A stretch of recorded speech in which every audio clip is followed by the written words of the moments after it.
folks? Well, I think I'm pretty safe in saying that all of you viewers out there probably either have a friend, a neighbor, or even a relative that at some point in time was involved in the coal mining industry. Hi, welcome to Around the Town with Marilyn Forbes. For today's show, we're here at the Carnegie Public Library, and we're going to be meeting with author Richard Robbins, who's going to be telling us all about his new book that does indeed deal with the coal mining industry. Some very fascinating reading here, and a lot of it happened right in our own backyard. So I think you folks will enjoy the show. So please, sit back, relax, and enjoy. Well, folks, we have a very, very special guest with us today. Richard Robbins is here with us, and thank you, first of all, for joining us today. Thank you for having me. And he recently penned a book that we are going to be talking about today. It's Troubled Times, and it is a subject that is very near and dear to a lot of our viewers out there. So thank you very much, Richard. Thank you. First of all, before we get into your book, tell us a little bit about yourself. Tell us a little bit about your background. Well, I'm from Uniontown, born and bred in Uniontown. Graduated from Penn State University way back in 1970. Worked for a newspaper out of college in Newcastle, and then I moved on to the Greensboro Tribune Review, and was there for a good number of years, from December of 1977 until February of 2012. So, and I should say that I have my dad's family was from the Connells, was from Connellsville. Okay, all right.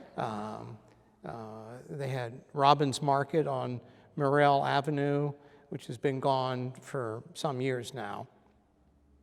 And his parents and his grandmother, my great-great-grandmother, was May Robbins, who was in show business, was in vaudeville. Oh, okay. And she was the mother of Huey Cannon, who's buried in Connellsville, and who wrote Bill Bailey, Won't You Please Come Home, among other songs. So I have a Connellsville connection. You have a Connellsville connection, and you also have a long history background in writing. So yeah, I've been writing professionally since 1970, and continue to write today. Write a column for the Uniontown Herald Standard. And where can we find this at? When does that appear? It's on Sundays. Sundays? Okay. Yeah. All right. Right. Okay. Right. So check out Sundays, the Sunday paper. Okay. So then, all right. So you wrote for years now. How first of all, do you have like family or anything? How did you get involved in this type of?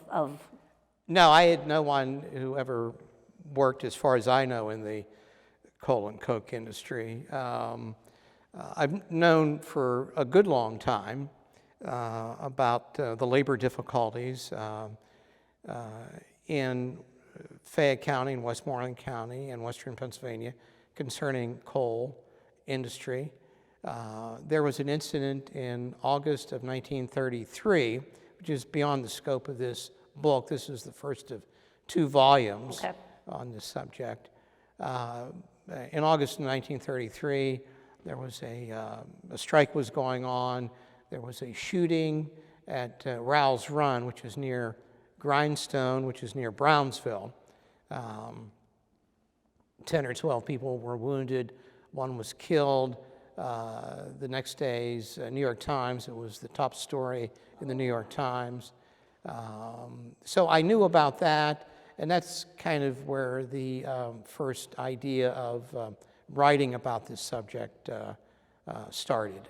Now this book here covers 1880 to, I don't have my glasses, 1920? 1880 to 1928. And I read this, and I have to admit, I was very, very surprised at my ignorance. I had absolutely no idea how much, what do I want to say, unrest there was in the industry. Right.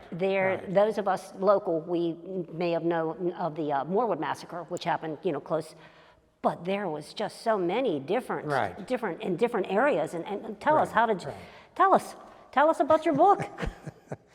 Well, there was a tremendous amount of unrest and conflict between the men who mined the coal and the men who owned and operated the coal mines.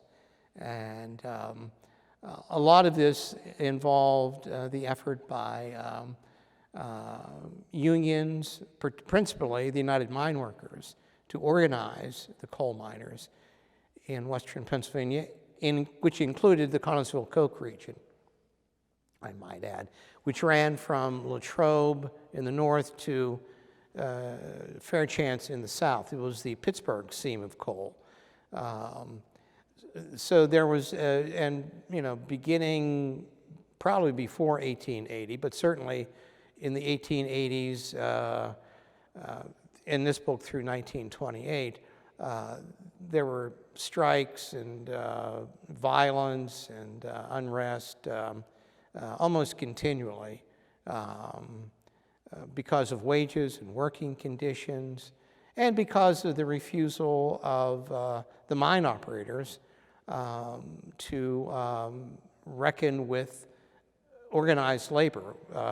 There was particularly H.C. Frick, both the man and the company were rabidly opposed to organized labor.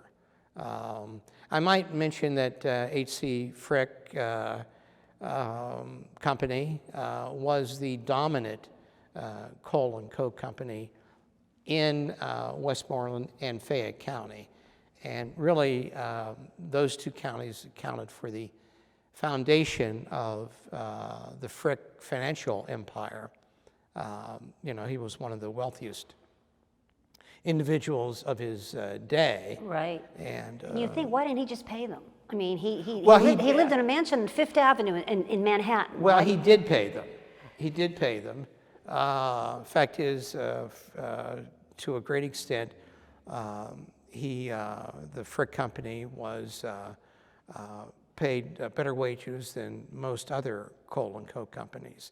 But what Frick, the man, and Frick, the company, Frick died in 1919 and certainly was carried on after that, was opposed to was dealing with organized labor, with unions.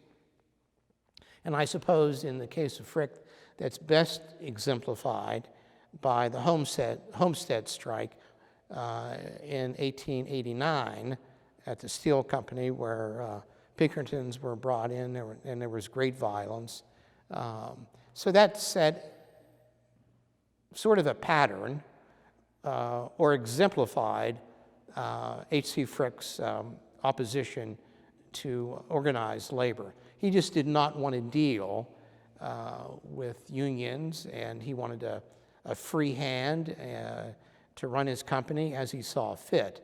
And so he did everything he could to resist organizing efforts of the UMW. And again, that continued on after his death with the H.C. Frick Coal Company. Well, there was, from reading your book, and then again too, I was surprised to read how the immigrants were, I don't want to say lured, that's not the right word, but they were actually, in some instances, they were promised like $3.50 a day to get them to come here and to get them to work, and they weren't paid anywhere near that. No. In the late 19th century, as the coal and coke region developed, as the Connellsville Coke region developed, there was a need for miners, and a lot of those experienced miners came from Europe, and they came partly on the strength of the promise of higher wages than they were earning in Europe. And then they got here, and the wages, were not as they were advertised. Another problem with the coal and coke industry during this period was the fact that mining was a seasonal occupation. I don't think a lot of people realize that. Most of the coal was sold during the fall and winter, and there was a drop-off in both the sale and the production of coal in the spring and summer. And those coal miners did not work during those. A lot of them didn't work, during the spring and summer.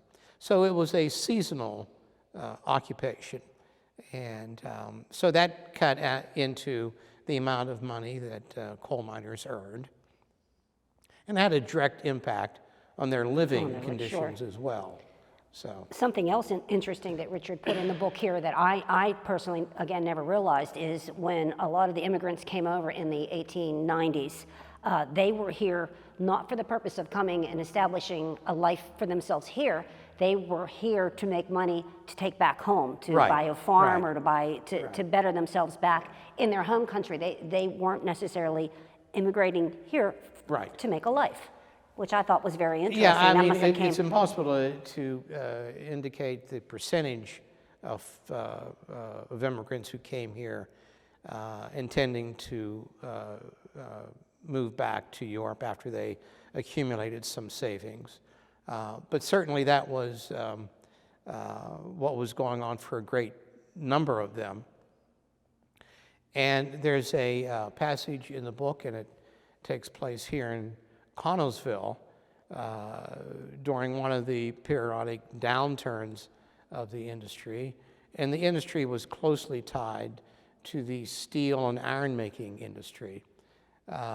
So during one of the downturns, there was a out-migration of people back to Eastern Europe. And so there's a passage in the book about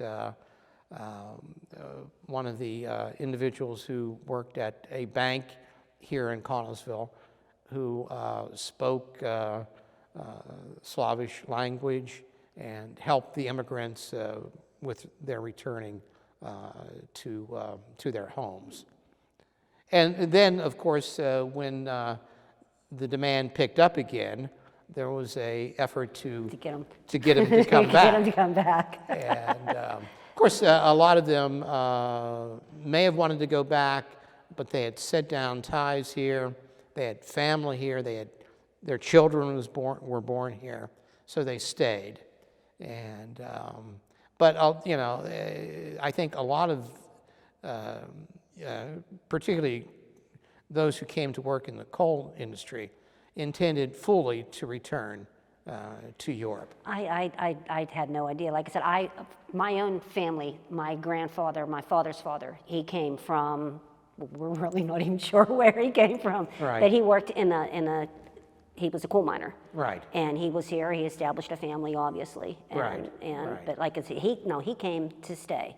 And I just assumed that was how most of them had. You don't know that. I guess I don't. You're right. I don't know that. That's true. You're right. But it was very interesting, again, too, reading about, I shouldn't say a lot. Some of the unrest that was going on was because of the inner fighting of the different immigrants, from different countries. There was a little bit of resentment towards some of the other. But the big resentment came from those individuals who were working in the mines before the arrival of the immigrants. The argument was that the immigrants would work for pay much less pay than their American counterparts would, and they would tolerate working conditions that would not necessarily maybe have been tolerated by their predecessors. And living conditions as well, from what you read. Well, living conditions and and all that. So that was an argument that was made, mostly by those folks who were already here in the country, and you can hear an echo of that same argument being made today about Mexican immigrants and Central American immigrants who do the jobs that some Americans would not do, and for a level of pay that Americans, would not put up with. Now, whether that was true or whether it was a feeling that that folks, well, it was a feeling that folks had, but whether it, really was the case, there's some argument about that. Another thing too that Richard writes a lot about here is, well, obviously the safety or the lack of safety in a lot of these mines. Right. And again, something that had never occurred to me was talking about the immigrants, most of them that came over here, I would say probably the vast majority did not speak English, let alone read it. And I think it was around Connellsville someplace, I remember reading, there was a group of Hungarians, I believe they died as a result of they weren't able to read the safety Right. measures Right. that were there. Right. So I don't know, was it Frick that then turned, it was in like 5 different languages, they made a point of making sure that everything was in? Yeah, well, the Frick Company, they were great for signage. Okay, that's what, okay. And those signs were in several languages, and at one point they published a newspaper in several languages. The safety issue is an important issue because the unrest was not only driven by wages, but it was the working conditions as well. Throughout this period, the number of accidents and deaths that took place locally in coal mines,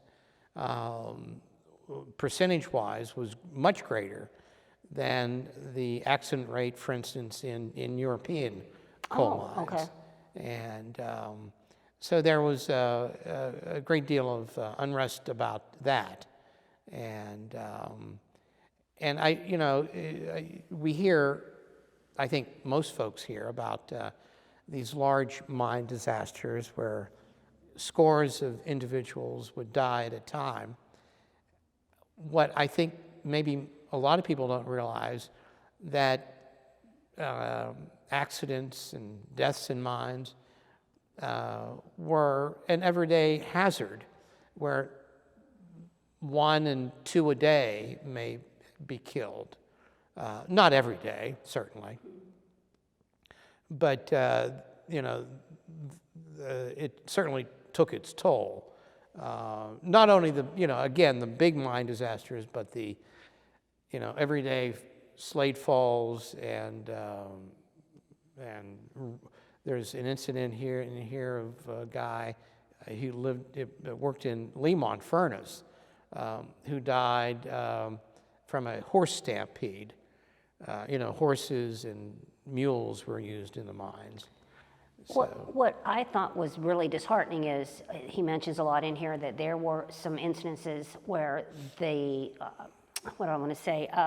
concerns were voiced that were completely ignored, like smelling of gas or something like that. Right, that they would right. just pretty much poo-poo it off, and then there would be a Right, disaster. right. So there were a lot of things that could have been avoided if they would have just listened to some basic complaints, I guess, or again, concerns. in the book, one of the mine accidents which occurred just outside of Uniontown in the early part of the 20th century. A fellow indicated, well, he had smelled buildup of gas and he didn't tell anyone. And he was asked at a coroner's hearing, why didn't he say anything? And he said, I didn't think it was my place. And Frick, there are several instances in here where the Frick Company would take shortcuts despite the efforts of Frick Management, which was headquartered in Scottsdale, to prevent that. But it did take place. Negligence certainly took place and played a part in some of these mine accidents. So now this is your, can I say first book on this, or at the first of 2? Well, yeah, this is the Okay. first of 2 volumes. This goes to 1928, and I should say this is not only a story that occurred in the Connellsville-Coke region in Westmoreland and Fayette County and Greene County and Washington County and Allegheny County. But this was because coal was central. It was the central fuel for most of the 20th century and most of the 19th century. It was a national.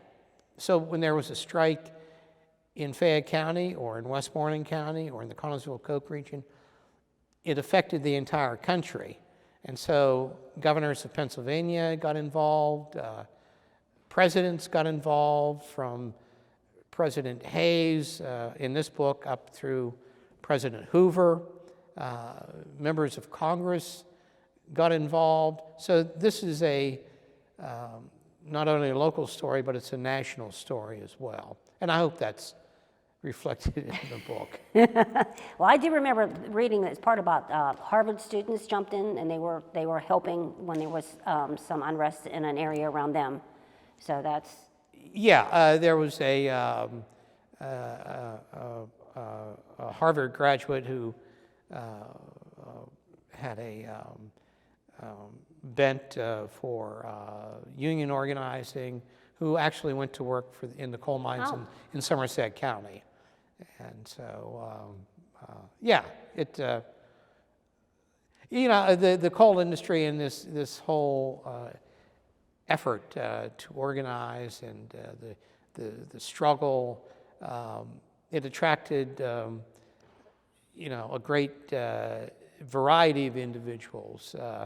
As shocking as it may sound, but communists were involved, homegrown communists, socialists certainly, trade unionists. So it was a whole mix of individuals. And I should say in the book, again in the book, and I don't know if a great number of people know this, on the part of the federal government in the strike of 1919, there was a strike in 1919, 1922. There were continuous strikes throughout the 1920s. But the strike of 1919, there was an effort by the Bureau of Investigation, later the federal FBI, spurred on by the Justice Department, to spy on coal miners and particularly the president of the United Mine Workers, John L. Lewis, who was a legendary figure. The same thing, some spying occurred on the state level by the state government in the 1922 strike. So a lot was going on. Did you, I know you researched this for years and years and years. Right. Did anything really surprise you that you came across that you thought as far as your research? Anything really surprised me? Well, the spying, I had no idea went on, and I think the fact that there were these mine accidents that took 1 or 2 lives at a time surprised me, because again, we only hear of the big mine disasters, which certainly occurred. But every day a man went into the mine, there's a possibility of an accident in which lives could be lost. So I think that surprised me as well. Yeah, I was telling Richard, my grandfather, the one I was referring to earlier, he actually lost his leg in a small cave-in that I don't even know if it even made the newspapers, from the Carpenter Town Mall. Right. Mine rather. Right. Well, a lot of these didn't make they wouldn't, if a guy was injured or killed even, and there was just one accident, it probably didn't make the line. Or didn't make the newspapers. A lot of those incidents, there are Frick papers available at the Penn State Fayette campus. And so going through a lot of those, I found, mention of these mine accidents and the reaction of the Frick Company officials to record those and to urge greater safety. measures be taken. So, who do you think will enjoy this book? What type of readers do you think this book will appeal to? Well, I'm not exactly sure. Certainly, as we've discussed, it's hard to meet anyone who has roots here in Westmoreland County and Fayette County and Western Pennsylvania who didn't have someone who was involved in the coal industry, who wasn't a miner. So hopefully those people will enjoy it. Hopefully those people who like to read about some aspects of how national and state politics impinged on this would enjoy it. There are the coal or the union members hopefully would find this enlightening. There's one of the other things maybe surprised me was the fact that not every coal miner was in favor of the union. There were a lot of coal miners, either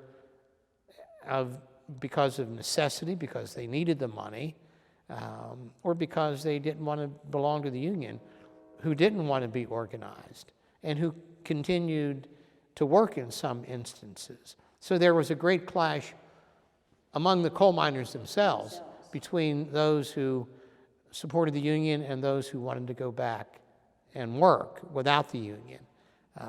We all hear about the union folks, and no one claims to be the ancestor of someone who was called a scab, but there were thousands of them.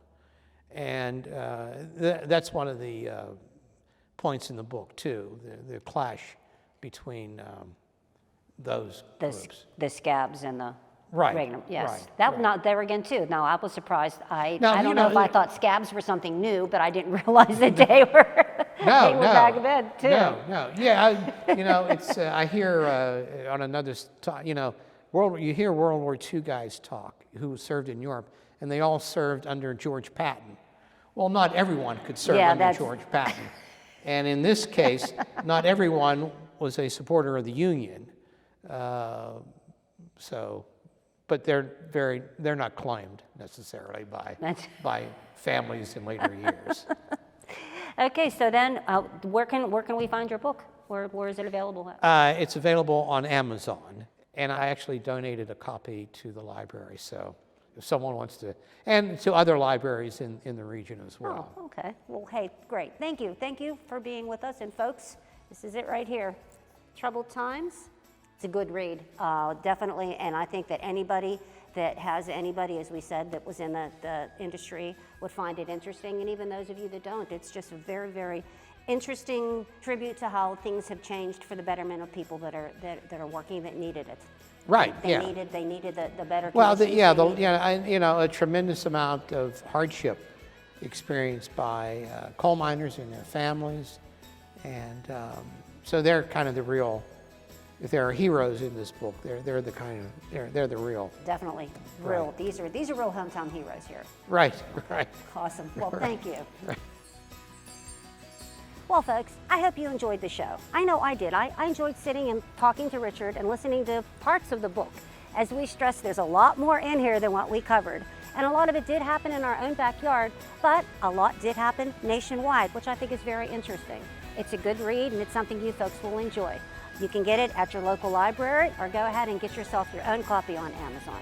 So again, I hope you enjoyed the show. And remember, keep smiling, keep dreaming, and keep watching.